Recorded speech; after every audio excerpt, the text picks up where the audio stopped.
Estamos no centro histórico da cidade de Lamego, que de facto é uma cidade também ela histórica e monumental, e estamos enquadrados por uma envolvência que do ponto de vista patrimonial é muito importante e interessante. De um lado o castelo, do outro a Sé de Lamego, encimada pela Nossa Senhora, pelo santuário da Nossa Senhora dos Remédios, e finalmente terminando aqui no edifício do Museu de Lamego. O edifício só de si tem história também. Tem uma história, exatamente, ele não era evidentemente museu. Este edifício é uma reconstrução, diz-se, da segunda metade do século XVIII e era aqui a residência dos bispos de Lamego. Isto pelo menos até ao século XX, até aos inícios do século XX. Sabemos que em 1907 o bispo de Lamego, Dom Francisco Vieira Pinto, fez aqui obras de remodelação, mas já não pretendia aqui instalar a sua residência. O que queria aqui fazer era precisamente um museu. E queria fazer um museu de arte sacra na altura. Transferiu a residência para o atual Paço Episcopal e ficou destinado este edifício precisamente a ser um museu. A coleção de arqueologia é de facto uma coleção muito, digamos, relevante pela sua grande qualidade. Eu, enfim, apontaria apenas duas boas peças ou obras que o museu tem, que é aquele cruzeiro gótico do Senhor do Bom Despacho, que aliás está classificado, é um monumento de interesse nacional e portanto o Museu de Lamego é dos poucos museus que tem um monumento nacional no seu próprio interior, e esta arca tumular, que foi, enfim, o último repouso da terceira mulher do Conde de Barcelos, Dom Pedro, filho bastardo de Dom Dinis.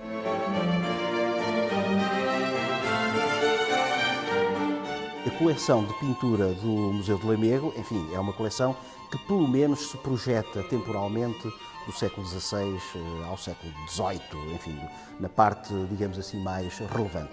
E, portanto, temos aqui um conjunto de pinturas, onde sobressaem também outros pintores, nomeadamente André Reynoso, mas, de facto, o núcleo duro, digamos assim, portanto, o ex-libris da pintura, da coleção de pintura do Museu de Lamego, encontram-se aqui presentes, que são verdadeiramente os quadros de Vasco Fernandes. Fazia parte de um retábulo que foi encomendado pelo bispo de Lamego, Dom João de Madureira, em 1505, assim foi encomendado. É um artista de Viseu, exatamente, o grande mestre do Renascimento português, no âmbito da pintura, ou do pré-Renascimento, se quisermos ser mais precisos, e Vasco Fernandes veio para Lamego, aqui esteve durante 6 anos, de 1505 a 1511, a pintar o grande retábulo da Sé de Lamego, que era composto e constituído por 20 tábuas. Mas, entretanto, isto, enfim, existiu e esteve montado na Sé de Lamego durante muito tempo. No século XVII, por força das obras de remodelação, desmontou-se aquele retábulo, perderam-se a maioria das tábuas, não sabemos onde é que elas se encontram. E agora passamos também a outra coleção também referencial do Museu de Lamego, que são as tapeçarias flamengas do primeiro terço do século XVI.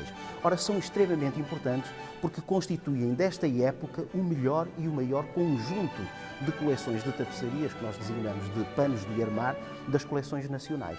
E, portanto, o Museu de Lamego tem estas 6, 4 nesta sala, e nesta sala 4 porque é um conjunto que nos narra a história de Édipo, a célebre lenda do rei Édipo que, sem querer, para fugir ao seu destino, porque o oráculo lhe disse uma vez, quando ele era jovem, que iria matar o pai e desposaria a sua mãe, e ele, para fugir a esse destino trágico, foi cometer precisamente esses crimes. Mas porquê esta tapeçaria aqui em Lamego? Pois, há algumas dúvidas em relação a essa matéria, embora certamente foi por via de um bispo de Lamego, e eu quero crer e continuo a pensar que terá sido Dom Manuel de Noronha. Dom Manuel de Noronha era um bispo extremamente poderoso, rico, com visão também, circulou, enfim, na corte papal e nas cortes dos grandes palácios e dos grandes senhores da Europa, e, portanto, era um homem de fino gosto e muito aberto ao espírito renascentista.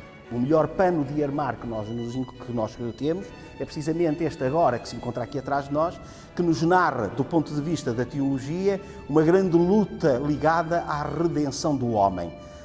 Chama-se esta tapeçaria a luta entre os vícios e as virtudes, e é uma espécie de julgamento que o Padre Eterno faz sobre os comportamentos do homem. A maior parte do espólio do Museu de Lamego, enfim, como foi baseado na incorporação do património da Igreja, portanto, nitidamente representa muito desse património religioso. E o caso muito claro e muito concreto tem a ver com as capelas e altares que nos referimos anteriormente. É um conjunto, são 4 capelas e altares que nos vieram do extinto Mosteiro das Chagas, o Mosteiro da Ordem de Santa Clara, Freiras Clarissas, e que também por extinção das ordens religiosas e por degradação e ruína, esse património veio para o Museu de Lamego. Esta parte final é uma parte onde temos algumas peças de mobiliário, de cerâmicas e outra tipologia de peças que são resultado de ofertas de lamecenses ilustres. Muito obrigado. Eu é que agradeço a vossa atenção e a vossa divulgação. Meus parabéns e muito obrigado.